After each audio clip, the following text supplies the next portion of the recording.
Seguindo a aula sobre poesia da segunda fase moderna, a gente tem dois autores muito importantes que não caem tanto quanto o Drummond, mas é importante saber também. Além disso, quando eles caem é mais uma interpretação de texto, mas vou passar rapidamente por eles para que não falte isso na explicação.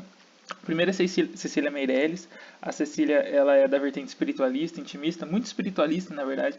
Ela tem muitas características de simbolismo que influenciou muito a obra dela. Ela tem musicalidade, ela fica muito nos temas sobre a morte, o efêmero, o que é finito, o que é transitório e o que é sensorial. Tanto que ela gosta de ligar essa questão do sensorial e do espiritualismo com os elementos ar, terra e fogo. Ela tem um quê um pouco esotérico. Só que apesar dela ter essa poesia bem soft, ela também era jornalista e ela fazia críticas muito duras a Getúlio Vargas na época do Estado Novo. Então é sempre bom a gente ter noção desse ponto. Cecília Meirelles, ela não era alienada dessas coisas, ela só fazia da sua poesia um modernismo mais intimista, que a gente sabe que vem de uma influência de uma vertente católica. Eu trouxe aqui um exemplo de texto dela, chama Motivo. Eu canto porque um instante existe, e a minha vida está completa. Não sou alegre nem sou triste, sou poeta. Irmão das coisas fugidias, não sinto gozo nem tormento. Atravesso noites e dias no vento. Se desmorono ou se edifico, se permaneço ou me desfaço, não sei, não sei. Não sei se fico ou se passo. Sei que canto, e a canção é tudo. Tem sangue eterno, a asa ritmada. E um dia sei que estarei mudo, mais nada. Aqui ela tem fala bastante da finitude da vida, né? Se, e, principalmente nos últimos dois versos a gente consegue ver isso muito bem quando ela fala em um dia sei que estarei mudo, mais nada. Se ela é uma poeta, ela escreve, ela fala, ela é jornalista, e um dia ela fica muda é porque ela morreu, né? Essa é a metáfora. Então, ela tem esse tema muito marcado na sua obra. O outro autor muito importante, como eu dei o spoiler, mudando de slide agora de pouco, é o Vinícius de Moraes. Ele é muito importante, ele tem um quê da bossa nova e tudo, mas aqui a gente vai ver a fase poeta dele, apesar da gente considerar as músicas como poesia também, nesse caso, as letras, né? Ah, eu trouxe aqui o soneto mais famoso dele, eu queria ler para vocês, soneto de finalidade. De tudo o meu amor serei atento, antes e com tal zelo e sempre tanto, que mesmo em face do maior encanto, dele se encante mais meu pensamento. Quero vivê-lo em cada bom momento, e em louvor hei de espalhar meu canto, e rir meu riso, derramar meu pranto, e a seu pesar ou seu contentamento. E assim, quanto mais tarde me procure, quem sabe a morte, a angústia de quem vive, quem sabe a solidão, o fim de quem ama, eu possa me dizer do amor que tive, que não seja mortal, posto que é chama, mas que seja infinito enquanto dure.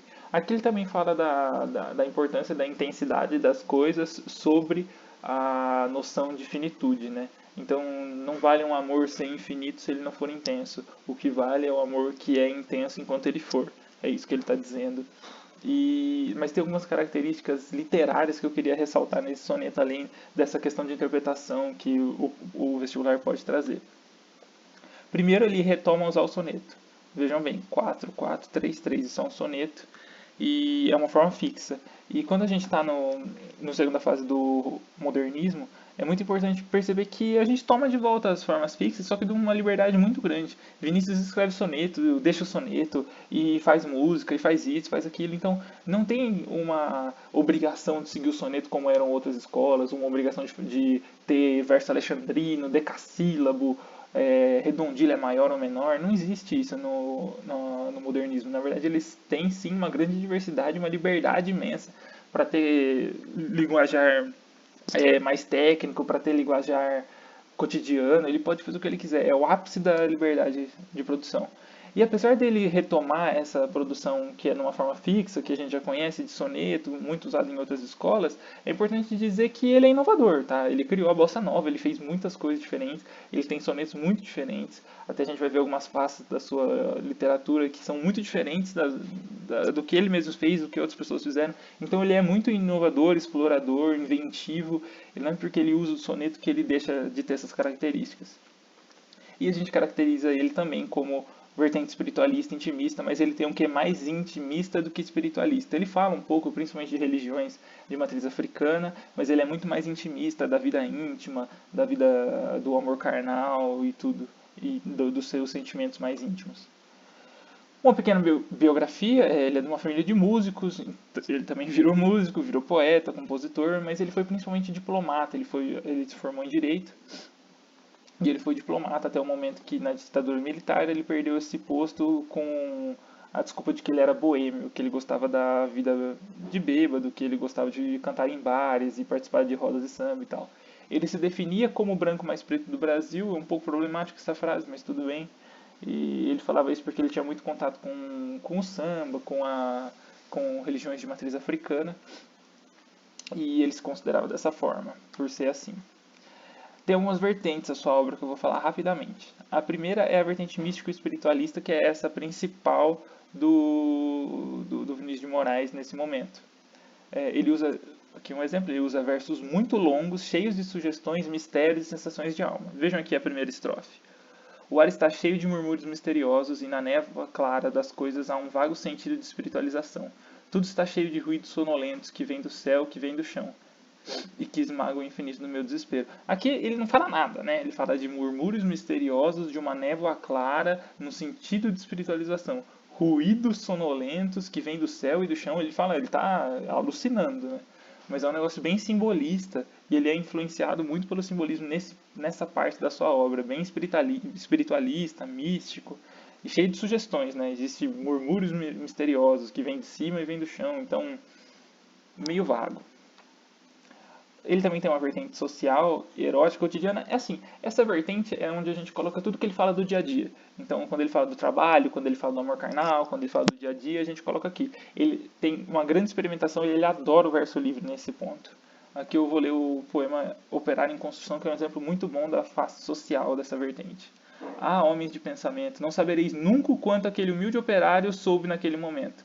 Naquela casa vazia que ele mesmo levantara, um mundo novo nascia de que sequer suspeitava. O operário emocionado olhou para sua própria mão, sua rude mão de operário em construção, e olhando bem para ela, teve uma segunda impressão de que não havia no mundo coisa que fosse mais bela. Aqui ele tem um quê mais engajado socialmente, falando que não existe nada mais belo no mundo do que a própria mão do operário que está em construção, mas ele está em construção política, na verdade, e ele tem esse quê mais social, né, nessa parte. Além disso, ele tem a face letrista, cantor que a gente conhece muito. Eu trouxe aqui uma música dele que eu gosto muito. Eu não vale a pena ler, porque isso é o que se cair vai ser só por interpretação de texto, e daí já passa da literatura. Só estou falando as coisas que ele fez, as coisas que a gente considera dele. Mas também muito bonitas e tudo, também de uma forma completamente inovadora. Tanto que ele criou a bossa nova. E por fim tem o poeta Jorge de Lima. Jorge de Lima, ele é alagoano, ele fala muito da sua infância, médico, e ele fala muito do engenho onde ele cresceu, ele fala muito da experiência que ele teve com a escravidão e do trabalho pós-escravidão. Mas ele não usa essa experiência como uma crítica social. Ele faz mais um relato.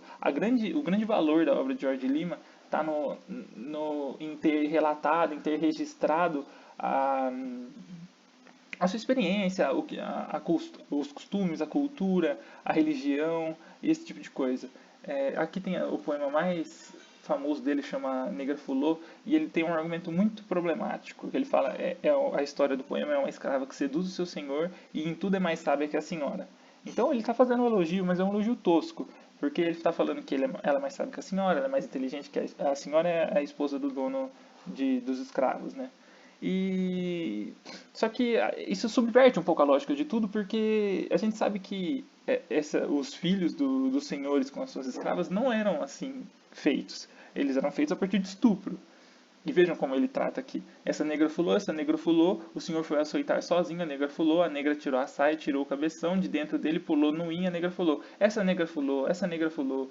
Ô fulô, cadê seu senhor, que nosso senhor me mandou? Ah, foi você que roubou, foi você, negra fulou. Então aqui no final é a senhora de engenho, né, a esposa dele, acusando a nega Fulô de ter roubado o marido dela, e é essa a história do poema de fato que ele conta. Só que a gente não sabe que é assim que as coisas aconteceram. Então é bastante problemático o que Jorge de Lima escreve aqui. A gente tem que ter uma visão crítica disso. Não é porque ele tem um valor de descrição e de registro que ele não deve ser criticado. Tá bem, gente? Vou parar essa aula aqui para não ficar muito longa e logo venho com a prosa.